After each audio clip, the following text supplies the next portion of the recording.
الحمد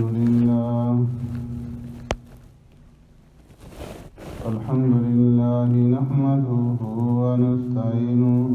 ونستغفره ونؤمن به ونتوكل عليه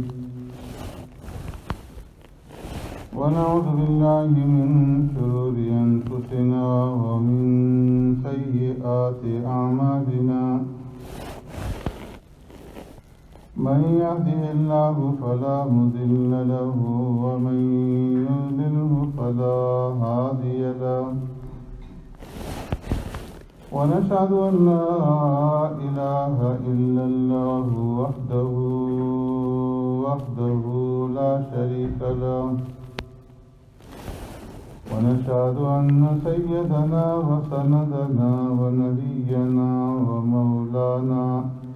محمدا عبده ورسوله أرسله الله إلى كافة للناس بشيرا ونذيرا وداعيا إلى الله بإذنه وسراجا منيرا أما بعد فقد قال الله تبارك وتعالى في القرآن المجيد والفرقان الحميد فأعوذ بالله من الشيطان الرجيم بسم الله الرحمن الرحيم الذين ينفقون أموالهم في سبيل الله ثم لا يتبعون ما أنفقوا منا ولا أذى لهم أجرهم عند ربهم ولا خوف عليهم ولا هم يحزنون قول معروف ومغفرة خير من صدقة يتبعها أذى والله غني حليم يا أيها الذين آمنوا لا تبطلوا صدقاتكم بالمن والأذى كالذي ينفق ماله رئاء الناس ولا يؤمن بالله واليوم الآخر فمثله كمثل صفوان عليه تراب فأصابه وابل فتركه صلدا لا يقدرون على شيء مما كسبوا والله لا يهدي القوم الكافرين صدق الله مولانا العظيم يا رب صل وسلم دائما أبدا على حبيبك خير الخلق كلهم هو الحبيب الذي ترجى شفاعته لكل هول من الأهوال مقتحم الذين ينفقون أموالهم في سبيل الله